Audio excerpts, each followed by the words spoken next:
Hey everybody, welcome. Happy Friday. I had to think what day it was. Happy Friday. Noticing that my picture is either the angle of the camera or it's super crooked, but I don't think it's that crooked. Oh well. Welcome. I am Kari the Mortician. Here we do a live chat with me.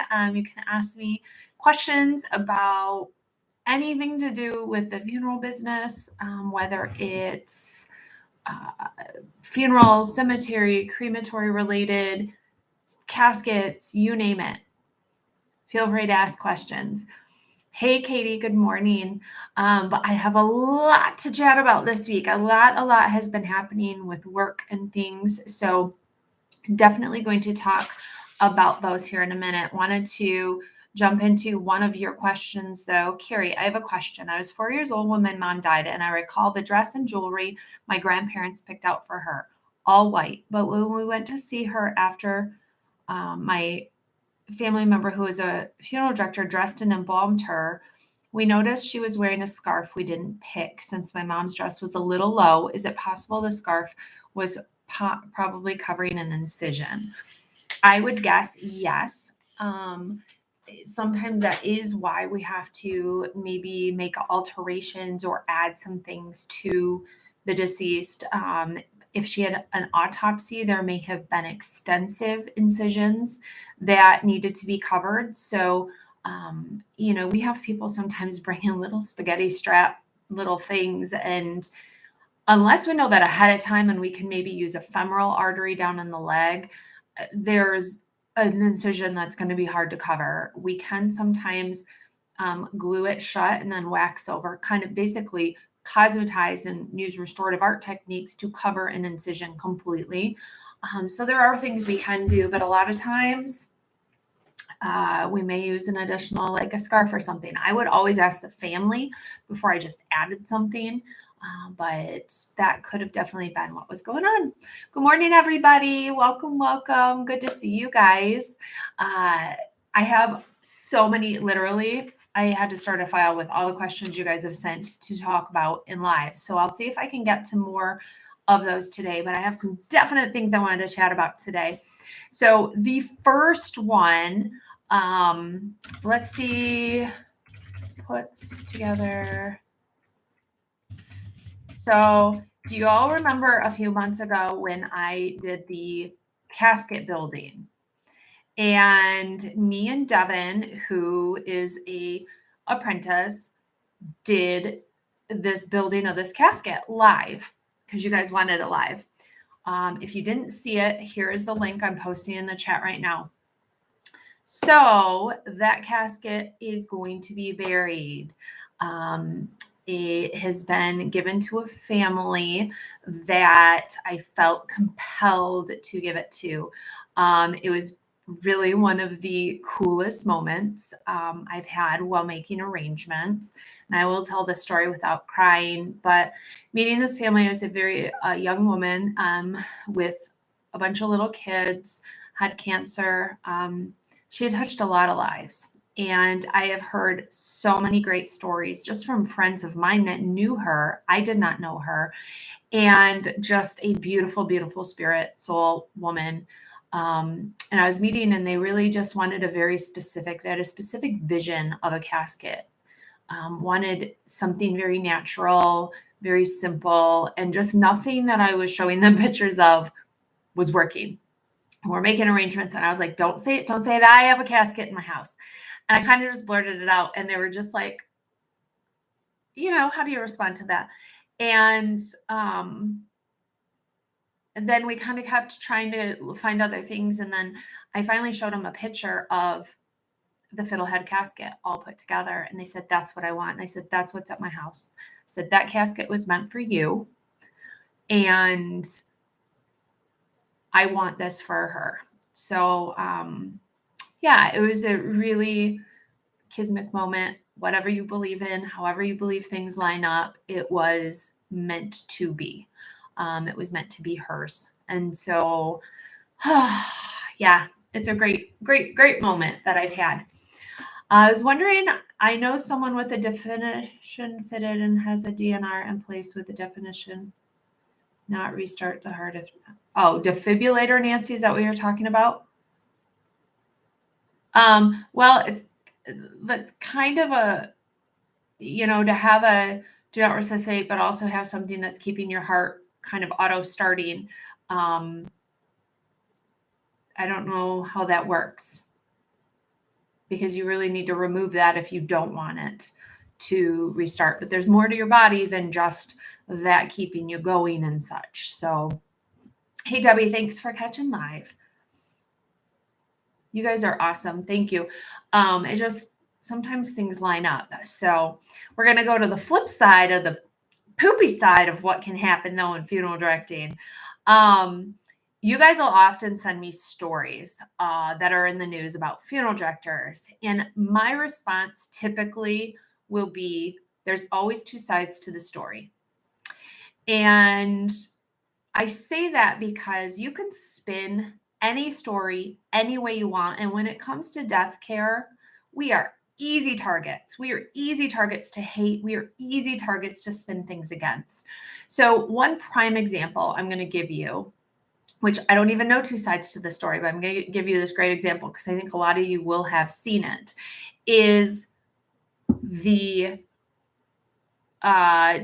veteran deceased. He was a Black man, and he was put out for his viewing on a table with a flag over him because he was a veteran. Well, people that attended that took pictures and posted it everywhere saying, how dare they treat a veteran this way? So not just a deceased, but we're going to throw in the veteran word to make it even more scandalous. And oh my gosh, I can't believe they did this to the family. And this is not what was supposed to happen. So what was the other side of the story then? Was there really supposed to be a viewing? Was it even a public viewing? Was this just an identification viewing time prior to cremation? And did that funeral home really go above and beyond by putting a flag on him, honoring him as a veteran? And were they only supposed to have a couple family members and they showed up with 50 family members, which, yeah, that does happen, where people take an identification time, which the funeral home doesn't charge for often, and turn it into a visitation by posting on Facebook and stuff. That happens. And it's hard because we did not create that moment for the public. It was just for a few family members to say goodbye, and it explodes out because the family doesn't follow the direction. So which side of it is it? Did the funeral home mess up, or did the family really take a moment and turn it into something? So that's where it gets tricky. So I often will tell you that there's two sides. I'm not going to jump in and like, oh my gosh, that funeral home's terrible. Let me tell you what happened to me recently. So served a family. And this also comes back to where I like to educate, because if you know what you need to know, then a lot of this, did they really do something wrong, may not happen. So I worked with a family, and they didn't understand the process. They were confused by the process, let's say. And no matter what I was saying, they obviously in the end were not getting it. So when there's a graveside service, a funeral director stays until the vault lid is put on by law. That's what happens. If you want to have family gather to extend the time it takes to bury someone and have a graveside service, even if you're not speaking and doing things, you're still gathering, you're still taking the time of the funeral director. That time is worth money. That time has a value to the funeral home because that funeral director's time is worth something. You pay for that. You pay for that. Like, it's simple. You pay for that. When there's a visitation going on, you may not have a funeral director present. They don't need to be there. That's why you have great support staff at your funeral home. Funeral director doesn't need to be there. So saying a funeral director shows up late to a visitation, why did they need to be there? They did not need to be there. So confusing things, people getting confused. But then instead of understanding them, they go and post things and they go do Google reviews and they spread false truths about situations. And that happened to me recently. So it's really frustrating. It's one of those things I wish I did something wrong. I wish I did, so then I could feel bad for having done something or tried to make amends. But when there was, I've gone over the scenario many times in my mind, and when nothing bad was done, nothing incorrect was done, what do? But getting slandered is not the way to go about things. So when you're on the receiving end of that, it's really hard. It is a really hard scenario. But that is just a few examples of why I don't jump on the bandwagons of bashing a funeral home when you don't know both sides to the story. Because anybody spouting that their loved one just died, they're automatically going to be seen in the better light, because loss and grief and pain makes you the victim almost automatically, even if you're not the victim. It's a hard thing. It is a hard thing to be in that kind of scenario as the funeral director side. So that's all I'm going to say about that. But it's been weighing on me.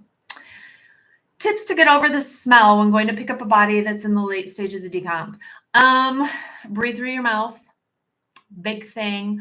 Essential oils kind of around your nose. Afterwards, chloroseptic spray on a Q-tip in your nose does wonders. If a person dies at home, would they go to the medical examiner or straight to a crematory? No one goes straight to a crematory. You go into holding. There is a lot of paperwork and a lot of things that have to happen before cremation. So from the home, if they're not getting an autopsy and it's not being investigated, then the removal team from the funeral home would be picking them up and taking them back to their facility before they meet with the family, get all the paperwork. It's a long process. It doesn't happen right away. Brian, is it Maxie? Maxie? You're welcome. Have you heard funeral homes in Uvalde are giving their services for free? They are. And just so you know, like many funeral homes across the country do children's funerals for free. So yes, in this situation, obviously, yes, it's wonderful. But that's a very common thing that children's funerals are done at no, low, or super reduced cost. You can get caskets for children at absolutely no cost from like Trappist Casket Company. So there's a lot of things that you can get and that can be done. But yes, for the adults, that is a wonderful donation that they are doing. Philip, that's awesome. That's so crazy because someone else. So Philip saying, after my live with Josh from the crematory, he's going to get his CANA certification, which is your crematory operator certification. I've had somebody else tell me that as well. So I think that's really cool.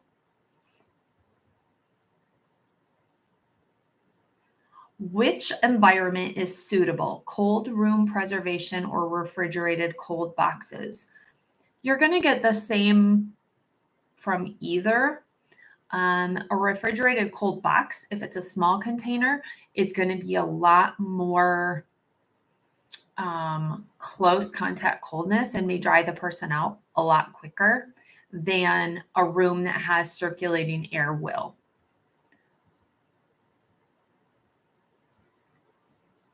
Yes. Daly's addiction. Yes. You should be compensated. Like your time is worth something. But not knowing laws, not knowing how things work, people get very confused. With social media, yes, you can't win. Because now, if something happened 50 years ago, it's not going to go viral. It's not going to go crazy train out there like it does now. We are up against rapid fire information, which was never a thing, 50 years ago. And so it is definitely a whole new ballgame. Damien, how can you get certified to work at a crematory? So to be a crematory operator, look into CANA, like Philip is, CANA, Crematory Association in North America. There's a test you do and you get your certification. And then you just have to be trained on the machine that you want to work on. I hope people don't take pictures of the deceased and post it. There's many people that do that now. It is a surefire way to get attention. So there are attention seeking individuals in this world. We all know one, and we all see them, and we all see, especially on social media, that they post a million times a day. And, I watch people take pictures with their loved ones, and they'll be chatting, and they go get their phone, and then they go and they get this somber look, and then they take a picture with their loved one, or they take a picture looking into the cat. Like, they set up a moment to take a picture to post it for more attention in that moment. Whatever people got to do, it's your grief journey. It's your journey. But I see how set up a lot of that is when we're on the working side of it. So it is what it is. But hey, JW, are there casket specifications for transportation of remains via plane?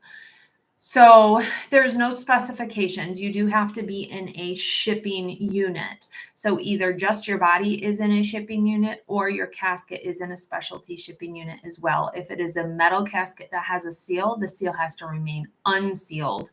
So you don't lock down the casket, because you don't want pressure to build up, or else that casket is going to get all sorts of warped.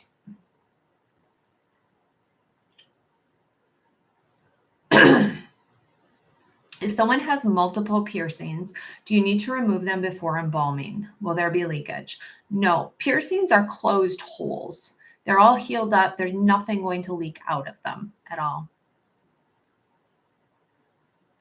Oh my gosh, Emily. So Emily says, I've now been working in the funeral business in England since December 2020 because of your channel. Like, that's so big. Oh my gosh. And you love your job. That's so cool. What part of England are you in? I have not gotten to use a Clearview casket yet. I saw one at a convention a couple years ago and didn't get a chance to do a video with them. I'd like to maybe get down to where they're located. I think they're down in Miami area, somewhere South Florida, and do a video with them.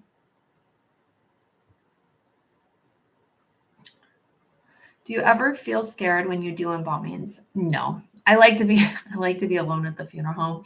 Honestly, it's kind of a quiet, peaceful thing, so I don't mind it at all.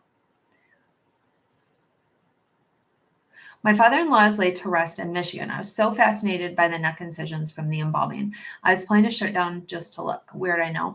It's not weird. It's curiosity, is what it is. If you've not encountered something, or you don't know about something, we push the boundaries of our curiosity by wanting to learn and look and see.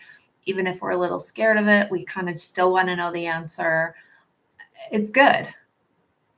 Nottingham, famous for Robin Hood. That's so fun. Am I having a bared hair day? No. I just chose to wear a hat today. Thanks though, bro. Going back to the funerals and everything done in Texas right now going on, the one thing I do want to say about it is, it's thinking of all the other people, the families that are impacted, yes, but also those first responders that have to go in, and the medical examiners and all the people that have to go into that scene and see all of those little people, those little bodies, and the aftermath, and then the funeral directors that are working with those families and caring for them, and the funeral director caring for the family of the shooter. And I know that's maybe against what some of you want to think, but that person had a family as well. And that family can't grieve in the way they need to. They can't go through the motions because they're under scrutiny and hearing all these horrible things about their loved one that their loved one did, but still loving them and having to go through that. I think back to the Boston Marathon bomber, and that family got turned away by so many funeral homes that would not serve them because of what he had done. And I get it, but at the end of the day, we're a service business, and my job is not to judge the deceased. I'm there to serve the family. Now, if the family are jerks, then that's a different story. But, that person was loved by somebody, and I need to serve that somebody to take care of their loved one, no matter what that loved one did. And everybody doesn't believe that, and everybody doesn't buy into that, but that's an even harder position, to lose your loved one and not get to bury them, cremate them, care for them with support around you because of media and what had happened. So I think of that a lot right now during this.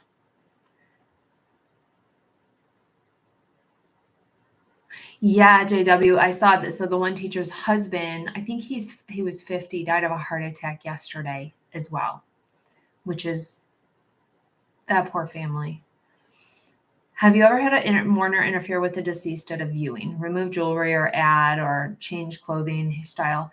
Nobody that wasn't supposed to be. I mean, if an immediate family member wants to tweak their loved one, by all means. I've never had a random person that'll go up and like do something. No blood pouring out of them. Well, I've had somebody not on the removal, but I mean, if they've had an autopsy, blood pools up in the body bag and may come out. Kindly advise, can embalming be done, then body is inserted to body bag and preserved, or embalming can be done in preparation of body viewing? You can embalm and then place in a body bag. The body bag is not going to preserve them any longer than the embalming would. You can use saran wrap. You can use saran wrap, duct tape, all sorts of things. Viewing and visitation, we talk about this, is a theatrical thing almost. There's a lot going on behind that you don't see. We want you to see the presentation we want you to see. We control what you see. And that's kind of just part of what we do. It's very much like, so I went to WWE, the Friday Night SmackDown. Was that 2 weeks ago now? Or was that just last week? Maybe it was just last Friday. And a viewer or somebody posted on, maybe it was Instagram, and said, just realize it's a theatrical performance. And I was like, gosh, this is so true. Sitting there watching, because when it's a live event, even more so, when you're there, you don't hear the commentators. You don't hear the hitting and the smacking that you hear when you see it on TV. We do see more when you're live, the whole theatrical setup behind it, and kind of the hype, and then the wait during the commercials, and then the hype, and then the wait during the commercials. So it was super interesting to see in person and to see how much of a just theatrical presentation it is. And it reminded me a lot of the funeral business, that you're going to see what I want you to see. And if you go behind the scenes to see things, you're going to see all the work and everything going on and all this stuff that out in the front you don't see. Kind of like at a stage show where you've got all the people hanging from lights and sound and wardrobe and everything going on, but in the front it's calm and it's a show, but in the back it may be a little chaos. So that's what it reminded me of. Have you seen any cool memorial pieces or ideas for weddings or even at family gatherings or events? I'm getting married next year. I'm looking for unique ideas. Well, if the person had died and was cremated, you could always have a jewelry piece that has a little bit of cremated remains in it that you wear for that event, a ring, a necklace, something like that, which I think would be super cool. You could do like the framed photos, kind of all the classic, like little pictures of them or something of theirs that's on your bouquet, or kind of a table setup with pictures and candles. Yes, those are pretty mainstream, but I kind of go, but it's nice to pay homage to your loved ones that are not there. But is it a memorial service or is it a wedding? You know what I mean? So I think some people take it almost too far with the remembering loved ones at the wedding, where it almost it takes over a certain portion, like playing a song and everybody thinking about them during a song. Well, it's about the couple that's getting married more than it is, those who have passed. But I don't know, it's finding that happy medium. So how can you keep the pants straight? Damien, did I miss another part of that? Do you just mean like when they're laying? Do you have full couch caskets where you're at, where the whole lid is open? If you're wondering about that, there's things that people do. They'll tie a string from the belt, like the waistband inside under the pant to the big toe, so that it lays along the belt or along that string.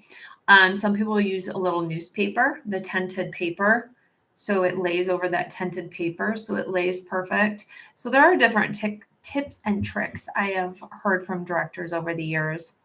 How does a viewing or visitation work when the deceased die in a violent way, like an explosion? I'm guessing a traditional viewing would be difficult. You still do some sort of visitation. You can always do visitation. You don't even need a body to do visitation. It's just a memorial gathering. So you can do that anytime for anybody. It depends on what the person looks like and how that would be handled, if they could do a viewing or not. Kent, hello. So many other victims from these tragedies. The unseen ones suffer in ways that we know nothing about. When will the burials begin? To investigations. Yeah, I don't know the timeline of what's going on down there, obviously, because I'm not there. They will do autopsies and then they'll be released. And so I don't know if they're bringing in more medical examiners to help with the autopsies, I would guess, because of the number of them and wanting to get the victims released. However, there's only so many funeral homes. You can only facilitate so many at a time. Even with support from, the funeral homes and the communities around, it's just a lot to do. I remember at Sandy Hook how they were trying to facilitate having so many funerals kind of all in the same community at one time, because everybody wanted to attend as many as they could, and you don't want to overlap them. So trying to coordinate between all of the funeral homes and all of the things was difficult. Do you close the deceased eyes when picking them up? Not really. They're typically closed a lot of times. If they're at a facility, if they come from the hospital, we don't look at them really until we get them back to the funeral home, because they're usually wrapped up. So Chris, I don't know that I'm a WWE fan. We went for Josh's son, and his mom loves WWE. I think I grew, like when I was younger, maybe teens and early 20s, like I liked WWE. It was fun to watch, played the video games and things. And so it was fun to get to actually go see one event in person. It was cool. I didn't know a lot of the wrestlers though now, because I have not watched it in a while. So I felt a little out of the loop of what was going on. It's like turning on a soap opera if you haven't watched it for 2 years. Yeah, some of the same drama still going to be going on, but it's some different characters. So had to do a quick catch up to what was going on, but it was super fun. It was fun to watch the little kids around us engaging and getting into the excitement and everything. That part was super fun. I loved it. When my cousin got married, I made her a bracelet with her dad's photo on it so he could walk her down the aisle. That's really cool. I love that idea. Oh, Jennifer, almost done with her night shift. Can't wait to take a nap. I want to take a nap. Is that bad? It's only like 9:30 in the morning. I've been tired this week. Good morning from the UFO capital of the world. Why do they need to autopsy those poor babies? Here in Australia, if they know the reason you passed or had been seeing a doctor regularly, they don't autopsy. So because they, and some of them may not, I'm just going by what would happen typically in our area. Typically, if you are not under a doctor's care and it's not a natural death, anyone under 18 maybe can be autopsied or will be autopsied. It's just a strict protocol. So I would assume, which we know what that can do sometimes. But I would assume that they will all be autopsied because it is a criminal investigation situation. Even though the person who did this is dead, it's still a huge investigation to make sure nobody else was involved, blah, blah, blah, blah, blah, see what happened.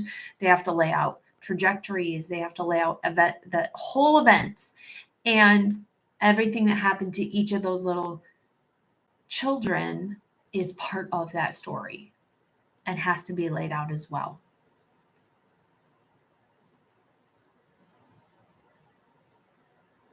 If a body gets embalmed and then police need to do an investigation when new evidence shows up for a crime, can an autopsy still be done after embalming if necessary? Yes. You're not going to be able to draw the toxicology possibly that you want to. Some people do the fluid that's in the eyeball sometimes and see if they can get new data or information from there since it's contained, but they can still look at all of the tissue. They can still look at everything. They're obviously not going to get as good of results or get maybe the information, because if they've aspirated, which is sticking in the trocar and destroying as much as you can the internal organs, when you open them up to do an autopsy, it's going to be more difficult. Who is your favorite wrestler? Back in the day, so I watched when like Triple H and the McMahons were all really big, Stephanie and everything. So I loved kind of that whole era was when I watched, and I love Triple H for some reason. That was one of the people I really enjoyed watching. But like kind of the big ones, Stone Cold Steve Austin, I always liked him. So yeah, super fun. Oh, Lowrider Coach, you are awesome. That's awesome. How soon are they? Will you share, like, kind of, are they starting next week or are they starting this weekend?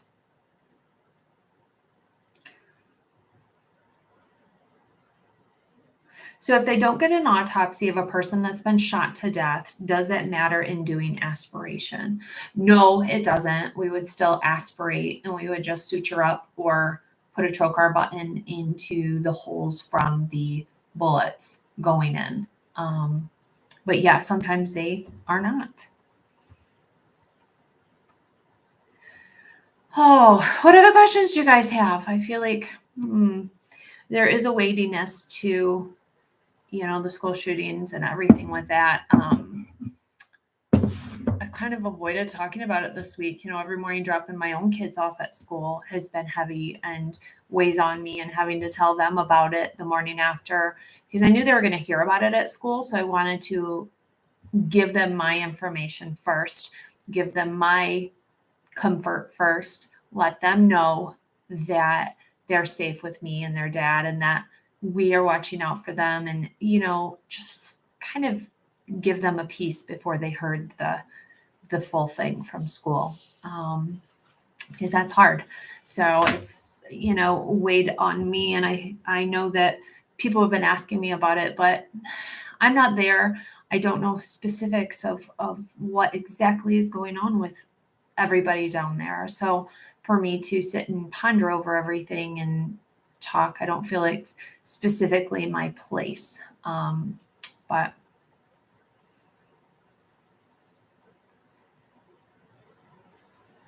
JW, ooh, the cemetery's all in full bloom. That's so fun. That's kind of beautiful when the cemeteries start, like all the spring stuff comes out or the trees start coming. I know my azalea bush outside is just starting they're starting to open and get big and stuff. So that definitely is a cool time when you go in the cemetery and you can look past almost just that it is a cemetery and see it for the beautiful space that it really is. So maybe that's just the taphophile in me. But I know there's many, many, many of you who love doing the same thing. So yeah. So I'm going to save a lot of these questions. Look, questions for live. I'm going to save a lot of these. So if you got an email from me and I said, hey, we're going to talk about this next week, we'll talk about it next week, and I'll cover all those. Does embalming slow the decomposing process? Yes, it is a temporary preservation of the deceased for viewing and services. Temporary. Where can I order your coffee mug from? So over at Kari the Mortician /shop. I have them listed there. I'm whittling down my inventory so I can bring new fun inventory. I did a flash mug thing about 2 weeks ago. I think I sold like 15 mugs because I did a discounted rate and just sent out a bunch of mugs. So I'll probably be doing that again here at some point, just to try and whittle down inventory even more. I know I sold out of a couple different style mugs, and so we're whittling. Can folks plant things like a rose bush in a cemetery up close to their loved one's headstone? You have to check on the specifications at that specific cemetery. Most will not let you, because here's the thing. You plant something, it grows, and then it gets overgrown, and then it gets overgrown, and it starts banging into, things next to it and everything, and then who's maintaining it? Nobody. So it's that longevity of what you're actually planting that is what they worry about. In an earlier video, you mentioned how you'd like to visit other countries to do some videos with funeral directors. Have you had any time to plan that? I haven't. I've talked to some people in Ireland because I would love to go to Ireland. And then a lot of during that time was all of a sudden COVID. So then I'd start thinking about it, and then things would get locked down again. And then I'd start thinking about it, and then things would get locked down. So it's kind of gone to the wayside for the moment. But eventually, I would like to start doing some more of that. I feel like there's so many places to go that have been requested. Like, hey, go do a video here, go do a video here, go do a video here. And I only have so much time between working and being a mom and keeping up the channel. And Silly Me started a new channel with Josh as well, called the Ick Factor, where we're doing some cemetery stuff too, and just kind of to let you guys get to know me and get to know me and him together a little more on that other side of things. I keep throwing more balls up into the mix, but I don't know what I would do with myself if I just had nothing to do. So it's a good time. Do you prefer to embalm an autopsied or non-autopsied case? So if it was just the torso portion, like not including having to suture the head, that to me is just, I hate suturing up heads. It's just an awkward angle. And so that aside, I would prefer, I don't know, it depends on the day. But sometimes it depends on the deceased. So let's say their scenario, that sometimes it's way easier to inject someone that is autopsy, because if there's internal trauma, you don't even factor that in. You get to just inject the legs and the arms and the head, and you can control it all. So it just depends on the scenario. How do y'all lay and transport flowers, especially vase arrangements? A lot of funeral homes have containers. So like they're flat containers that have styrofoam that have holes in them. So you just fit that right down in and put it in the car. If the funeral's over and you're just helping to deliver to the house, we may dump all the water out for delivery and just let the family know you're going to need to put more water in. So it just depends. Did you ever think who would be responsible for replacing the casket and whatnot if a hearse is in an auto accident? Oh, JW, yes. So you asked me that question. This is a great one because did this happen in St. Louis, that somebody rear-ended a hearse that had a casket in it and a lot of damage?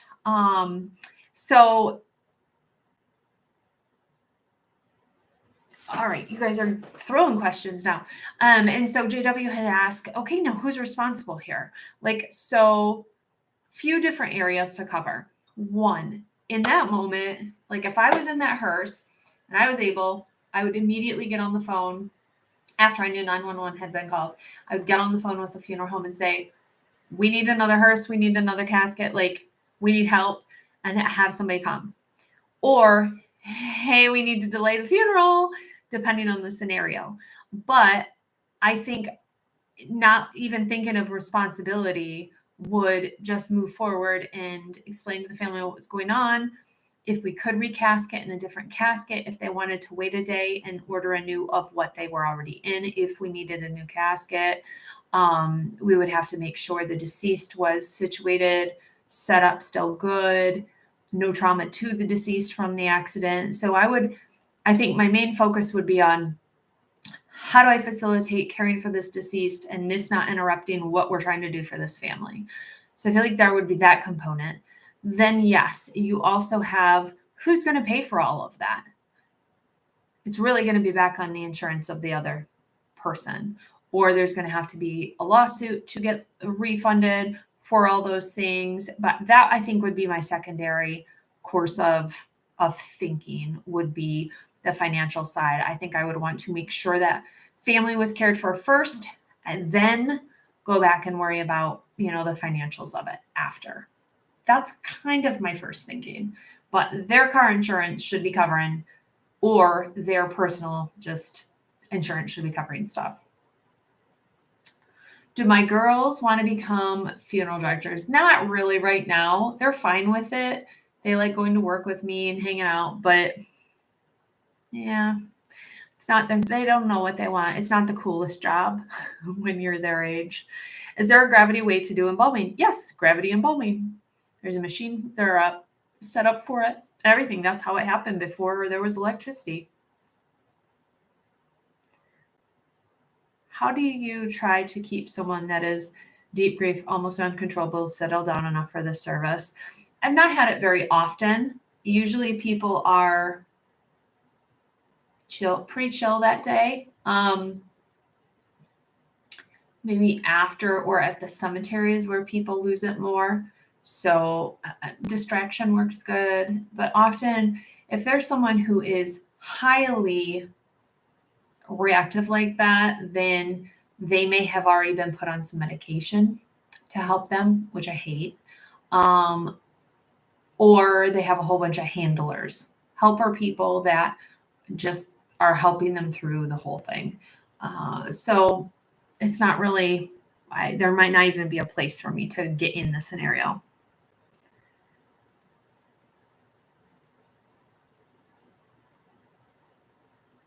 Hey, Tiffany. Good night, Belinda.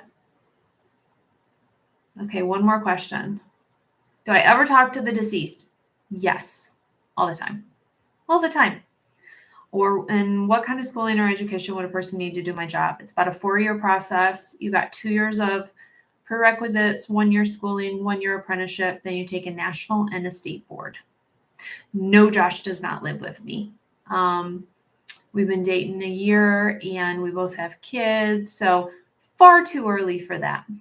We try to see each other outside of work. We try to see each other maybe like 1 night a week, 2 nights a week, if that. Don't get many like date nights really, because the kids, we always have like one of the sets of kids. But my favorite thing is when all of us are all together, because then I'm not missing somebody from our new scenario. So it's kind of nice. It would be nice to get more alone time, just him and I, but it's what you do when you're in the stage that you're in. And with us, we want to spend time with our kids. So yeah, we're happy with where we're at. So just plugging along. So thank you guys. I'm going to wind down. Lots of great questions coming. Always email me at Kari@KariTheMortician.com. If you have, questions you want answered, I'll put them in my folder for next time. That folder's getting full. It's amazing. Some weeks you guys send tons of questions and some weeks none. So it's trying to catch up right now on questions. It's a holiday weekend here in America. It's Memorial Day weekend. And I'm not on call. So it's a long, nice weekend where I get to celebrate the holiday, remember what the holiday's about, and also spend some time with the family. Yeah, hit the thumbs up button. Thank you, Christine. So talk to you guys soon. Bye.